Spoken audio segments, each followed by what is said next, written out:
mesma Bíblia que diz que todo o pacote de salvação está disponível na graça de Deus, diz que é pela fé que nós acessamos a graça.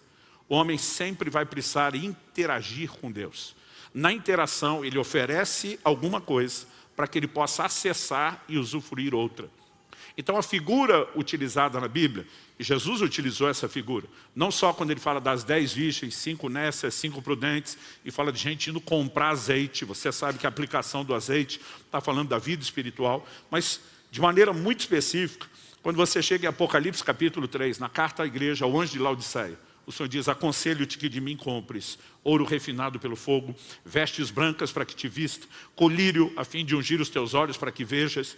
Né? Jesus usa a analogia: eu quero que você compre de mim. Ele está falando de comprar com dinheiro? Não. Onde é que entra esse elemento da troca? Né? Jesus está falando de interação. E diz: você precisa oferecer algo para poder acessar e usufruir algo. E ele não está falando necessariamente nem de mérito, nem tampouco de barganha. Mas essa ideia, essa analogia da moeda de troca, ela está presente nas Escrituras.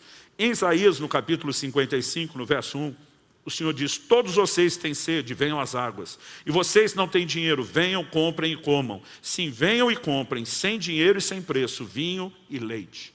Comprem sem dinheiro. Como é que se compra sem dinheiro? Normalmente, para quem não tem dinheiro, a gente diz: vamos dar o acesso gratuito. É doação, é o vulgo na faixa, 0800.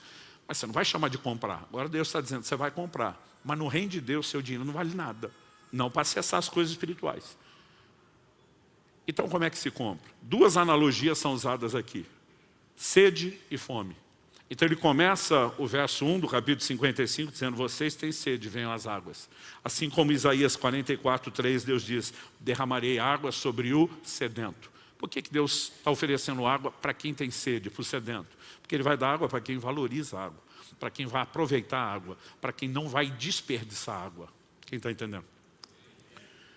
O próprio Jesus, nos seus ensinos, diz: não deis aos cães o que é santo e não joguem pérolas aos porcos.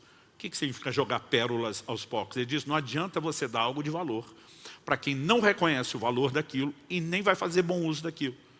Agora, Jesus nos mandaria fazer algo que Ele, o próprio Deus, na sua coerência, Ele mesmo não faria. Se Ele fala para a gente não dar pérola aos porcos, não dar algo de valor para quem não reconhece, de onde é que nós vamos deduzir que Deus vai dar algo de valor para quem não reconhece o valor?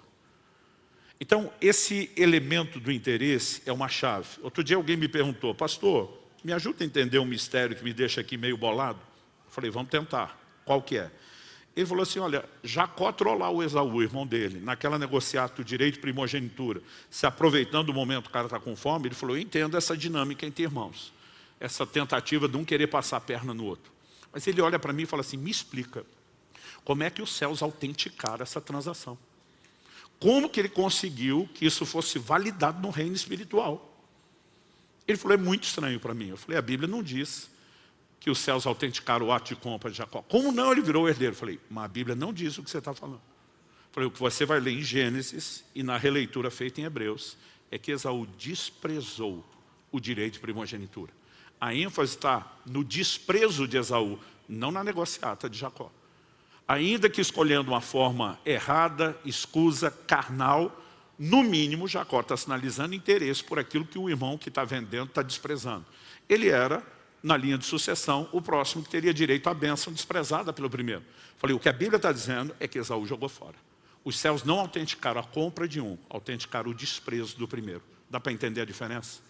Então, no reino espiritual, isso, né, é recorrente em todas as Escrituras. Quando não há reconhecimento de valor, quando não há manifestação de interesse, nós deixamos de ter acesso. Agora, a pergunta a ser feita é: isso é diferente quando falamos a palavra de Deus? Porque eu estou justamente destacando a necessidade de amar a Escritura, não só de ler, né? De amar as Escrituras.